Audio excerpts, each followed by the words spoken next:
Hello दोस्तों, स्वागत है आपका हमारे यूट्यूब चैनल कॉमिक फैन पर। चलिए दोस्तों, शुरू करते हैं नरकनाशक नागराज की कॉमिक्स मृत्यु जीविका दूसरा भाग। यह तो फिर से जुड़ रहे हैं। तक्षिका, इन पर तंत्र शक्ति प्रहार करो। उफ नागराज, यह तो किसी बेहद शक्तिशाली तंत्र शक्ति से निर्मित प्राणी है। मेरी तंत्र शक्तियाँ इनको कुछ खास नुकसान नहीं पहुंचा पा रही हैं। देख रहे हो कर्नल, बाजी नागराज के हाथ से निकलती जा रही है। नागराज की कोई भी शक्ति मृत्यु जीवियों को नहीं रोक सकती, और जो शक्ति मृत्यु जीवियों को रोक सकती है वो नागराज के पास है नहीं, शायद। यह कौन है, या कहे कि यह क्या है? सवाल यह है कि यह जो भी है, यह है किसकी तरफ? मैं अपने मालिक का मानसिक अक्ष हूँ। तुम मुझे मानस बुला सकते हो। मैं इन मृत्यु जीवियों को काबू करने में तुम्हारी मदद कर सकता हूँ। मृत्यु जीवी? क्या यह मृत्यु जीवी हैं? यह कौन टपक पड़ा बीच में, और इसे मृत्यु जीवियों के बारे में कैसे पता है? यह मृत्यु जीवी क्या है? यह समय प्रश्न पूछने का नहीं है नागराज। इनको काबू में करने के लिए मुझे तुम्हारी मदद चाहिए। तुम्हें किसी भी प्रकार इनका संपर्क धरती से काटना होगा। जब तक यह धरती के संपर्क में रहेंगे, इनको शक्ति हासिल होती रहेगी। अग्निका, तक्षिका, सीतिका, तुम तीनों माही का ख्याल रखो। चल सरपट। ओ, सर्प रस्सी के बंधन इन्हें बांधे नहीं रख पा रहे। मुझे इनको मजबूर करना होगा कि यह मेरे पीछे खुद ही आसमान में आए और इनका संपर्क धरती से टूट जाए। बस फिर इन्हें वापस धरती पर कदम नहीं रखने देना है। तैयार हो मानस? बिल्कुल तैयार हूँ नागराज। इन मृत्यु जीवियों को तिलिस्म में बांधना होगा, और वो तिलिस्म इनके लिए मैं तैयार कर चुका हूँ। इनको इस तिलिस्म की ओर धकेलो नागराज, अभी लो। इसे तिलिस्म के बारे में भी पता है। हो ना हो यह वही है, रूप बदलकर मेरा प्लान बर्बाद करने। मादाम फेज भी अपने आप ही एक्टिवेट हो गया है। वॉट? हा हा हा, यह तो कमाल हो गया। वहां पहुंचने की तैयारी करो कर्नल। फेज भी हमारी मौजूदगी में ही पूरा होना चाहिए। Yes Madame.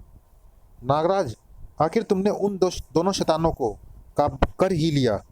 हाँ, परंतु बिना मानस की मदद के यह संभव नहीं हो पाता। अरे, मानस कहाँ गायब हो गया? इस सारे घटनाक्रम में सस्पेंस कुछ ज़्यादा ही बढ़ता जा रहा है, और इस सस्पेंस को तुम काफ़ी हद तक दूर कर सकते हो मेजर।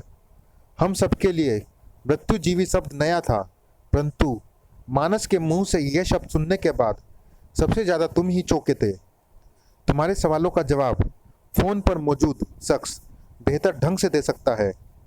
हेलो हेलो नागराज, मैं भारत का रक्षा मंत्री अजीत कुमार बोल रहा हूँ। मेजर कत्लकर ने मुझे वहाँ की स्थिति से अवगत कराया है। तुम्हारे सारे सवालों के जवाब तुम्हें मुझसे मिलकर मिल जाएंगे। ठीक है तक्षिका, सीतिका, अग्निका, तुम लोग माही को लेकर मेजर के साथ ही राजगीर की ओर बढ़ो। मैं रक्षा मंत्री जी से मिलकर वहीं पहुंचूंगा। जल्दी कर्नल, यह ऐतिहासिक क्षण मैं मिस नहीं करना चाहती। हम सही वक्त पर पहुंचे हैं मदाम। वाह, कितना मनोरम दृश्य है, मेरे साकार होते सपने का। मिस किलर को विश्व साम्राज्य बनाने के लिए धरती का सीना चीर कर निकल रही है मृत्यु जीवी सेना, और इनके साथ ही निकलेगा ताकत और हैवानियत का देवता, जिसे मौत भी नहीं मार सकती। ईश्वर की रची इस सृष्टि को अपने कदमों तले रौंदने की कुव्वत रखने वाला इस दुनिया का नया मसीहा बोकाराक्ष। कौन सा युग है यह? देव कालजयी के पतन और आपके विधाता बनने के उत्थान का युग है यह। यक्षराज बोकाराक्ष, तुम अपनी दासी को नहीं पहचाना आपने यक्षराज, जो बरसों से आपको पुनर्जागृत करने का अथक प्रयास कर रही थी। हमने तुम्हें पहचान लिया प्रिय। युगों तक तिलिस्म में कैद रहने से और तुम्हारा रूप परिवर्तन हो जाने के कारण हम फौरन ना पहचान सके तुम्हें। मेरी तपस्या आज सफल हो गई यक्षराज। तैयार हो जाओ मृत्युजीवी सेना के वीरों। युगों पहले जो अभियान अधूरा रह गया था उसे पूर्ण करने का समय आ गया है। क्षमा करें यक्षराज, परंतु अभियान पुनः आरंभ करने से पहले इस काल की दशा व परिस्थितियों को जान लेना आवश्यक है, खासकर इस काल में मौजूद हमारे शत्रुओं के बारे में, जैसे कि नागराज। नागराज, मैंने खास आपके लिए यह सूचना संप्रेषण यंत्र तैयार किया है। इसमें इस युग का सारा ज्ञान और जानकारी मौजूद है, जो कि आपके मस्तिष्क में संप्रेषित होकर आपको इस युग से परिचित कराएगी। रुक जाओ, कमाल का यंत्र बनाया है तुमने मिस किलर। यही नाम रखा है ना तुमने अपना इस युग में। अब अपने अभियान को पूरा करने के लिए आप पूर्ण रूप से तैयार हैं यक्षराज। ब्रह्मांड पर राज करने का हमारा स्वप्न अवश्य पूरा होगा मिस किलर, और इसकी शुरुआत होगी कालजयी के पिट्ठू नागराज की मौत के साथ। Date 7 October 2009, time 5 PM, place ministry of defence, office New Delhi. सभी पैरामिलिट्री यूनिट्स को क्वारंटाइन एरिया सिक्योर करने के आदेश दे दिए गए हैं सर। दोपहर बाद से देश के किसी भी हिस्से से बायोकेमिकल्स बारिश की खबर नहीं आई है। हालात अभी हमारे काबू में हैं और देश में शांति बनी हुई है। यदि वार करने वाला दुश्मन अचानक शांत हो जाए तो ज़्यादा सतर्क हो जाना चाहिए, क्योंकि यह शांति तूफान के पहले की हो सकती है। हमारी मिलिट्री दुश्मन के किसी भी हमले का मुंह तोड़ जवाब देने के लिए तैयार है। रिसर्च टीम भी जैविक रसायन की काट बनाने में जुटी हुई है। शायद इस बार कोई एंटीडोट या फोर्स काम ना आए। This meeting is adjourned gentleman. मैं कुछ समय अकेले रहना चाहता हूँ। काश 10 साल पहले मैंने वो गलती ना की होती। रक्षा मंत्री बनते वक्त शपथ लेकर देश की रक्षा का दायित्व उठाया था मैंने, पर मेरे एक फैसले ने आज देश को तबाही के मुहाने पर ला खड़ा किया है। इस पद पर बने रहने का कोई अधिकार नहीं है मुझे। प्रधानमंत्री जी को अपना इस्तीफा सौंप देता मैं, परंतु अपनी जिम्मेदारियों से मुंह मोड़कर नहीं भाग सकता। आपके जज्बे की नागराज कदर करता है रक्षा मंत्री जी। ओह, तुम आ गई Nagraj. I was expecting you. तुम्हारी शक्तियाँ अद्भुत हैं नागराज, और मानवता के प्रति तुम्हारा समर्पण भी। इसलिए आज मानवता की रक्षा के लिए मैंने तुम्हें बुलाया है, क्योंकि जिस खतरे की बात मैं कर रहा हूँ वो आज भले ही अकेले भारत के लिए विनाशकारी बना हुआ है, परंतु आने वाले समय में वो पूरे विश्व को अपनी चपेट में ले लेगा। वो खतरा है मृत्युजीवी। यह मृत्युजीवी है क्या भला? बताता हूँ नागराज। यह सारा किस्सा आज से 10 साल पहले शुरू हुआ था। करगिल वार के ठीक बाद से दुश्मन के नापाक इरादों का मुंह तोड़ जवाब दिया था हमारे जवानों ने, परंतु फर्ज की राह पर भारत माँ ने अपने कई सच्चे सपूत खो दिए थे। जीत के बावजूद सारा देश विचलित था और हम भी। सुरक्षा एजेंसियों ने आगाह किया था कि आने वाले समय में पड़ोसी मुल्क फिर कोई नापाक हरकत कर सकता है, जिसका सीधा सा अर्थ था फिर देश के सिपाहियों की जानें जोखिम में डालना। हम सुरक्षा के और पुख्ता इंतजाम करना चाहते थे, जिससे देश भी ज़्यादा सुरक्षित रहे और देश के रखवाले भी। उस दौरान मिस रिचिका कामत हमारे पास एक जैविक रसायन लेकर आई, जो कि एक वायरस था जो मौत के बाद भी मानव शरीर को जीवित रख सकता था, या कहे ज़ॉम्बी बना सकता था। यह जैविक रसायन किसी भी देश की सुरक्षा व्यवस्था को अभेद बना सकता है।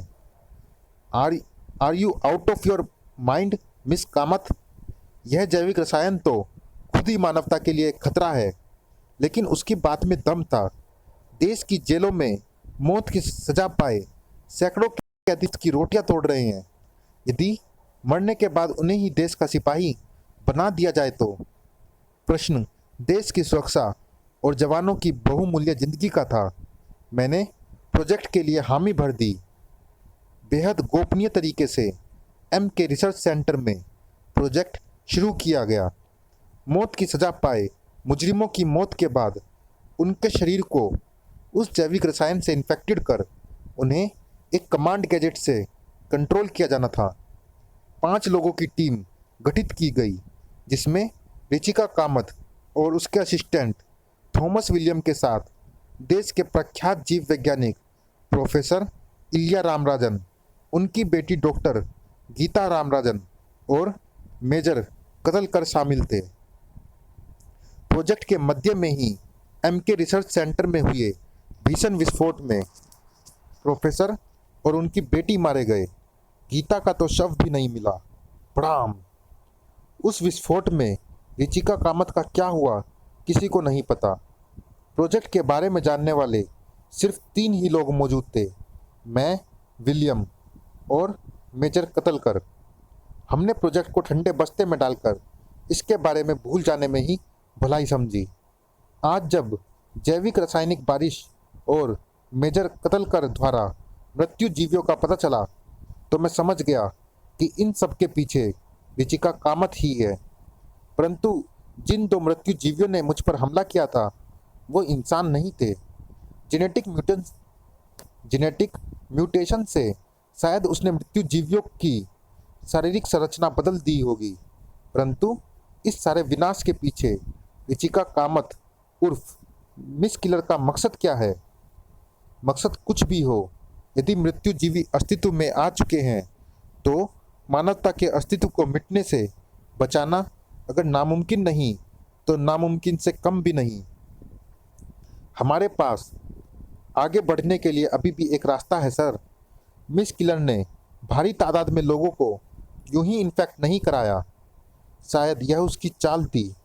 वो जानती थी कि इन्फेक्टेड को आबादी वाले इलाकों से अलग किया जाएगा और वहाँ से मिस किलर उनको अपनी मृत्युजीवी सेना में शामिल करेगी। चल सरपट, जल्द से जल्द राजगीर पहुँचना है हमें। मृत्युजीवी सेना बनाने के पीछे मिस किलर का उद्देश्य क्या है, यह तो मैं उसके हलक में नाक फनी सर्प डालकर उगलवा। ओह शुक्रिया सरपट, न जाने मुझे अचानक क्या हो गया था, पूरा सिर घूम रहा है। पर हमारे पास रुकने का समय नहीं है। चल सरपट, आगे बढ़। हम राजगीर पहुंचने वाले हैं। कुछ ही किलोमीटर आगे एक विशाल घाटी है जिसे गर्भ घाटी कहते हैं। सभी इन्फेक्टेड को हम वहीं पर क्वारंटाइन करते हैं। परंतु क्या यह इन्फेक्टेड एक दूसरे के लिए खतरा नहीं बनते? यह अजीब है, लेकिन इन्फेक्टेड कभी भी एक दूसरे को नहीं काटते। We are there. हे भगवान, नरक का नज़ारा भी इससे बेहतर होगा। कमांडोज, इस पूरे एरिया को छावनी में बदल दो। वो आ रहे हैं दीदी, ढेर सारे मॉन्स्टर्स आ रहे हैं। माही फिर से विचलित हो रही है, शायद इन इन्फेक्टेड्स को देखकर, या फिर आने वाले हैं मृत्युजीवी। अचानक इतना अंधेरा कैसे हो गया? ऊपर देखो, पता चल जाएगा। हे भगवान, ये तो सीधे नरक से आते हुए लग रहे हैं। Commandos attack! भ्राम, बूम, जूम। मेरी तंत्र शक्तियाँ भी इनको बांधने में असमर्थ है। इसका मतलब इनका संचालक किसी बहुत बड़ी तंत्र शक्ति का धारक है। आह, सही कहा नागिन, यह सभी मृत्युजीवी सेवक हैं मृत्यु तंत्र सम्राट बोका राक्ष के। और अब तुम सब भी मेरी मृत्युजीवी सेना में शामिल होने वाले हो। त्रिसर्पी खतरे में है, जल्दी कर सरपट। हे देव कालजयी, यह क्या? कौवों ने जीवित गाय पर हमला करके पल भर में उसे नोच डाला। कौवे मृत प्राणियों को खा सकते हैं या चूहे जैसे प्राणी का शिकार कर सकते हैं, परंतु गाय पर इस तरह हमला नहीं करते। इसका मतलब यह सारे भी इन्फेक्टेड हो चुके हैं और अब इनके निशाने पर हूँ मैं। जब रोमांचवश सांसें रुक जाती है तभी कहानी रोक देते हो। तुम भी तो सांसें लेने का मौका नहीं देना चाहती। आगे सुनो। त्रिसर्पी, तक्षिका, अग्निका व शीतिका का संयुक्त संबोधन। मांत्रिक सर्प, गरलगंट और देव कालजयी के मिश्रित विषधारी अपने बालक का नाम मृतकाक्षी ने रखा बोकाराक्ष। बोकाराक्ष का विष किसी भी प्राणी को उसी के समान एक मृत्युजीवी बना देता था, जो कि बोकाराक्ष का गुलाम होता था।